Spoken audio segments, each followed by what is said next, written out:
Prípravu sme začali pred 10 dňami s hráčmi, ktorí prakticky mali ešte u nás zmluvu, alebo im dochádzala zmluva o hosťovanie, ktoré prakticky v tomto období sme sa snažili ešte buď ich presvedčiť o ďalšej spolupráce, alebo dodržať zmluvné podmienky, ktoré sme mali v tomto období. Z toho všetkého nám už, ako si myslím, že všetci postrehli v poslednom zápase s Podbrezovou, ostalo, dá sa povedať, že torzo hráčov. Takže okrem Krunovského, Kuchynského, Bajzu, Šimka, Menicha, Sipľaka, Ravenka, Regáliho, Saňu, Olejníka, Voščinského a Balodisa, boli tam hráči, ktorí boli na skúške, alebo hráči z akadémie. Myslím si, že aj z tej prvej partii, ktorá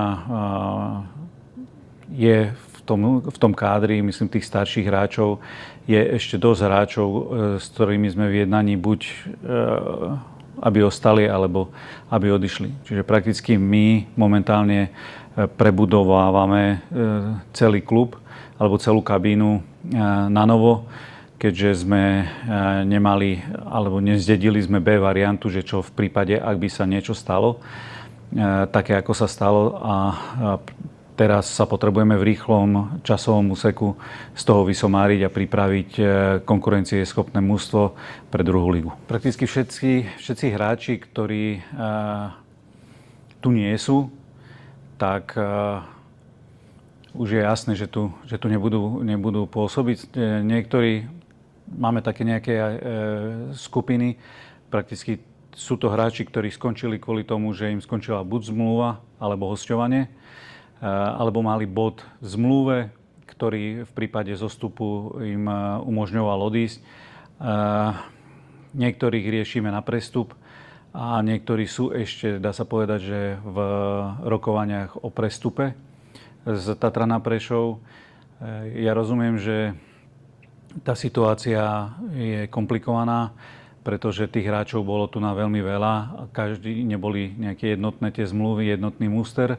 Bolo tých zmluv viacero, tých druhov a my sme museli v prvom rade urobiť ten taký rešerš zmluv, načítať to, pripraviť si to tak, aby sme dokázali to právne a legislatívne podchytiť. Takže máme viacej skupín, viacej ľudí v rôznych skupinách. Verím, že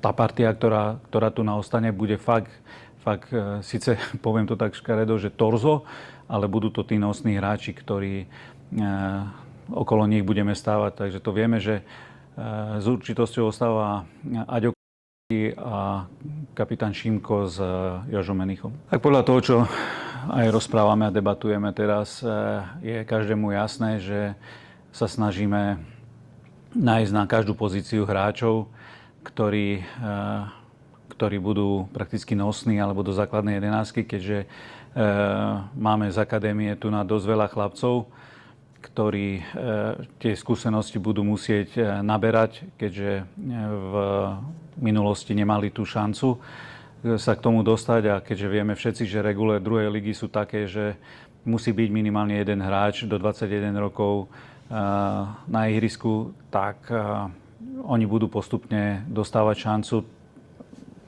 či už v menšom alebo väčšom množstve, ale my prakticky potrebujeme tu doniesť čo najviac hráčov, nosných hráčov, ktorí dokážu byť, tak ako stále spomíname, konkurencieschopní a jasne niesť tú ťarchu tých výsledkov. Kedy má byť káder hotový? No, samozrejme, že všetci by sme si prijavili, ale aby ten káder už bol teraz hotový, aby sa dokázal čo najskôr dať dokopy, zohrať, aby si jej hráči na seba zvykli.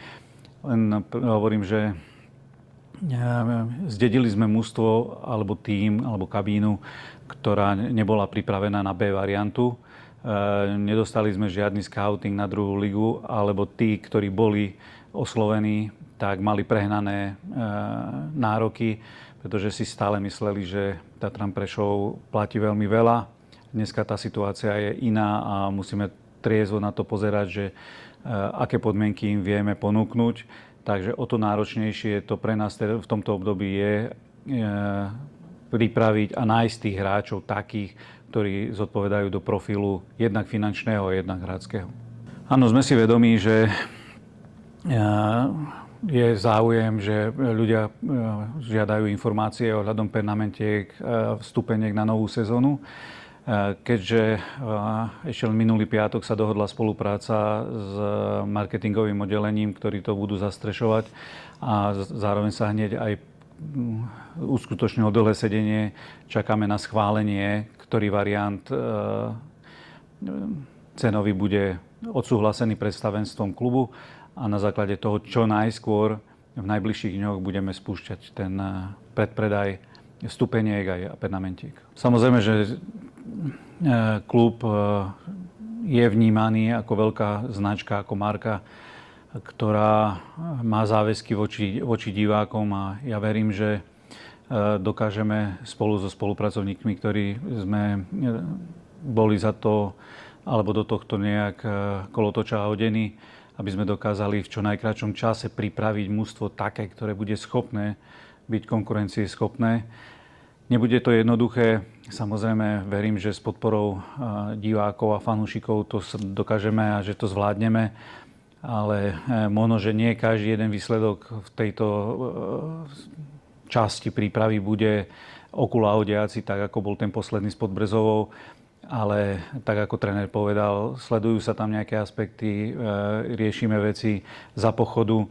Takže ja nejdem dávať nejaké vyhlásenia o tom, že to bude fantastické, že to bude grandiózne, ale skromne a s pokorou priznávame a hovoríme, že budeme robiť maximum preto, aby sme to urobili pre nášho fanúšika čo najkrajšie, a že by mal z toho radosť, aby videl jednak aj odchovancov, jednak aj konkurencie schopné mužstvo také, že ten úvod sezóny bude veľmi náročný, ale dúfam, že ho zvládneme.